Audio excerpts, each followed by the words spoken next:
Haleluya, puji Tuhan, salam sejahtera bagi kita semua, keluarga besar GPDI LSAD Magelang. Kita bersyukur pada hari ini kembali kita akan menikmati kebenaran firman Tuhan. Dan judul firman Tuhan pada hari ini adalah keadilan dan kasih Allah. Kita buka bersama Alkitab kita di dalam Yehezkiel 43 ayat yang ke-7 dan ayatnya yang ke-9. Sekali lagi Yehezkiel 43 ayat 7 dan ayat yang ke-9. Demikian firman Tuhan. Dan ia berfirman kepadaku, "Hai anak manusia, inilah tempat tahtaku dan inilah tempat tapak kakiku.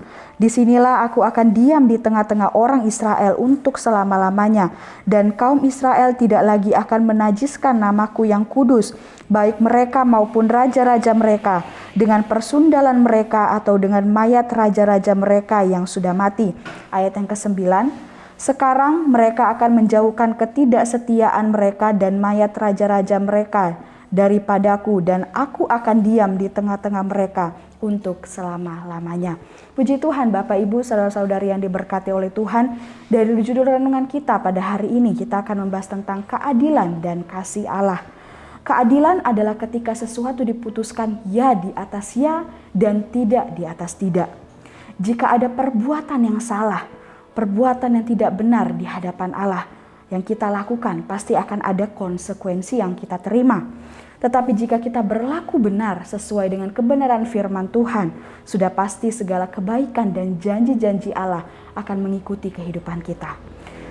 Dan keadilan serta kasih Allah adalah ketika kita manusia yang sudah berdosa, ya, kita ini datang kepada Tuhan memohon pengampunan. Disitulah Allah hadir, mengampuni dan menyucikan kehidupan kita kembali.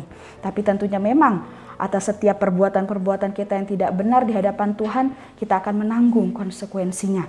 Tapi saat kita mau kembali kepada Tuhan memohon ampun, di situ pun kasih Tuhan berlaku dalam kehidupan kita. Dia akan mengampuni kita dan menyucikan kita kembali. Jika kita melihat di dalam kitab Yehezkiel ini, mulai pasal 8 ayat yang pertama sampai pasal 11 ayat yang ke-25.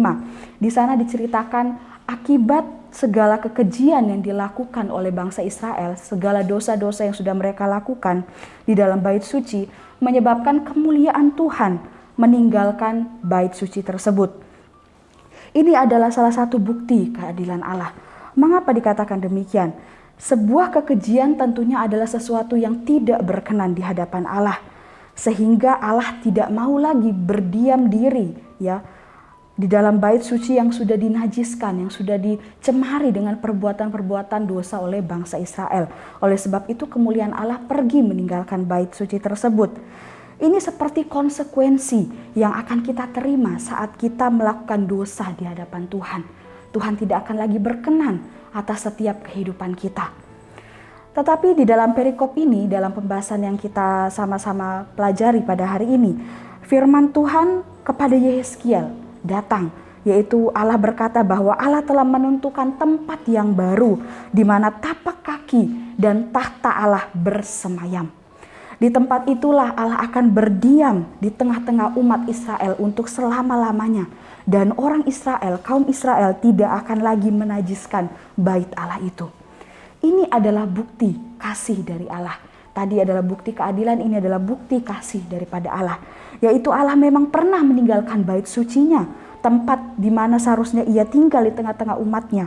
Karena dosa-dosa umat Israel sehingga Allah pergi meninggalkan bait suci tersebut. Tetapi di sini kita melihat Allah kembali hendak berdiam di tengah-tengah umat Israel dengan menentukan tempat yang baru, bahkan menyucikan tempat itu supaya ia tidak lagi meninggalkan bangsa Israel, ya, karena kekejian yang sudah pernah mereka lakukan. Tapi Allah akan tinggal di tengah-tengah mereka untuk selama-lamanya. Ini adalah kasih Allah yang sangat luar biasa. Keadilan dan kasih Allah dinyatakan dengan sempurna dalam setiap kehidupan kita. Itu pun juga yang dialami oleh bangsa Israel pada zaman lampau. Kita bisa melihat di dalam Mazmur 116 ayat yang kelima. Di sana ada ayat yang sangat luar biasa, dikatakan bahwa Tuhan adalah pengasih dan adil. Allah kita penyayang. Allah kita adalah Allah yang adil dan juga Allah yang penuh dengan kasih penuh dengan sayang, penuh dengan cinta kepada setiap umat-umatnya. Itu pun yang dikatakan di dalam Yesaya 45 ayat 21 bagian B. Sekali lagi Yesaya 45 ayat 21 bagian B. Firman Tuhan berkata, bukankah aku Tuhan, tidak lain, tidak ada Allah selain daripadaku. Allah yang adil dan juru selamat, tidak ada yang lain kecuali aku. Hanya Allah kita yang luar biasa yang kita sembah, yang adalah Allah yang penuh dengan keadilan dan Allah yang penuh dengan kasih. Kasih dan keadilan Allah ini pun diwujudkan melalui pengorbanan Tuhan Yesus di atas kayu salib. Allah sendiri yang datang ya sebagai manusia ke dalam dunia ini. Ia menebus setiap dosa-dosa kita dengan nyawanya sendiri. Salib Kristus melambangkan penebusan yang luar biasa. Suatu harga yang telah dibayar tunai oleh Tuhan Yesus ya kepada setiap anak-anaknya yang mau meminta pengampunan, yang memohon ampun kepadanya.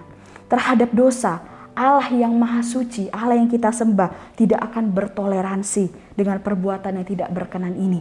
Dengan harga penebusan dan nyawanya yang mahal, sendiri itulah yang Allah berikan dalam kehidupan kita, supaya kehidupan kita bisa ditebus, ya, kita disucikan kembali, dan kita bisa kembali berdamai dengan Allah. Kita bisa dapat menyembah Allah, memuji, mempermuliakan namanya.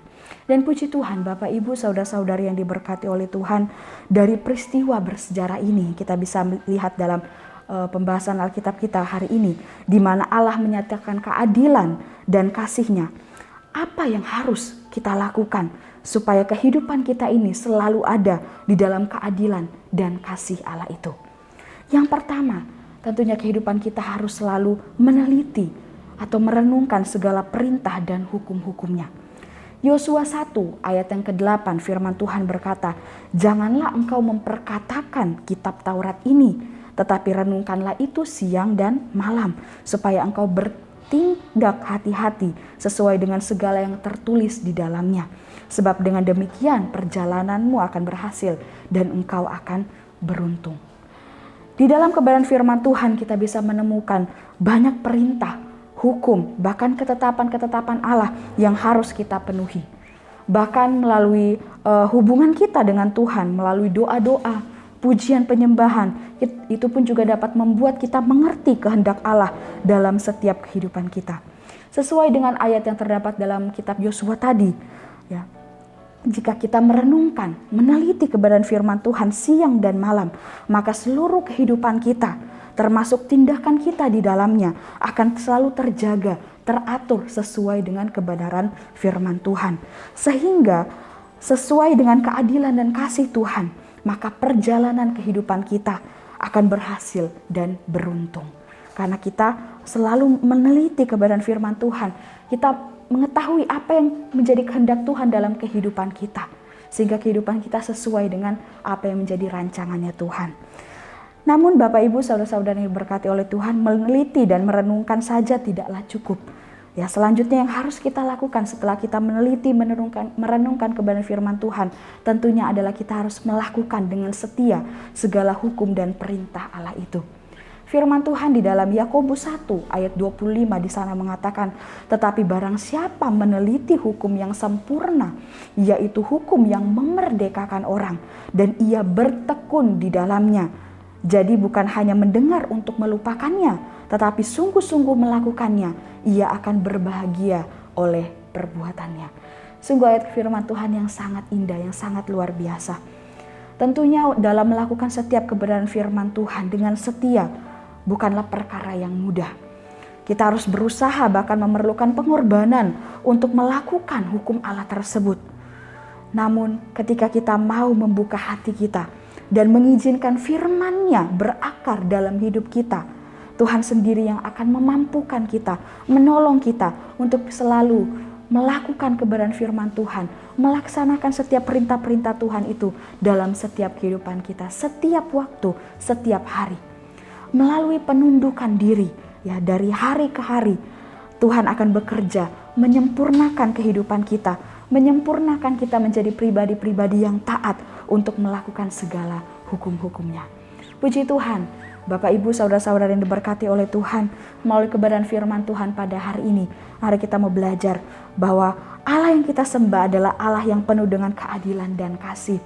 Oleh sebab itu, karena keadilan dan kasih Allah yang sudah Dia berikan dalam kehidupan kita, mari kita mau selalu hidup, merenungkan, meneliti, bahkan melakukan setiap perintah-perintahnya, hukum-hukumnya dalam setiap kehidupan kita.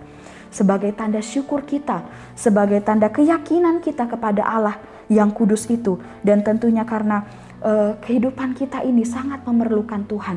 Oleh sebab itu kita harus selalu bergantung kepada setiap kebenaran firman-Nya. Puji Tuhan, Tuhan Yesus memberkati kita semua. Mari kita akhiri renungan hari ini dengan berdoa. Segala puji syukur, hormat, kemuliaan kami persembahkan kepadamu Tuhan. Engkau Allah kami yang baik, Engkau Allah kami yang luar biasa. Kami bersyukur buat kebenaran firman-Mu pada hari ini yang boleh kami dengarkan. Kami rindu Tuhan agar setiap firman-Mu itu boleh benar-benar tertanam baik dalam hati kami. Dan kami mohon Tuhan pimpinan Roh Kudus untuk kami bisa menjadi pelaku-pelaku kebenaran firman-Mu. Terima kasih Tuhan, Engkau yang memberkati setiap jemaat Tuhan yang ada di GPD Elsade Magelang, supaya hidup semakin setia kepada Engkau, sungguh-sungguh bergantung kepada kebenaran firman Tuhan, menjadi pelaku-pelaku firman Tuhan yang setia. Terima kasih Yesus, terima kasih Bapa, Engkau sungguh baik dalam setiap kehidupan kami. Kiranya keluarga besar GPD Elsade Magelang mengangkat tangan ke tempat kudus dan memuji Tuhan. Kiranya Tuhan yang menjadikan langit dan bumi memberkati kami dari Sion. Terima kasih Tuhan, kami amini kebenaran firman-Mu ini dalam setiap kehidupan kami. Terima kasih Tuhan, kami telah mendengarkan firman-Mu. Kami terima firman-Mu dengan penuh sukacita di dalam nama Tuhan Yesus. Haleluya. Amin.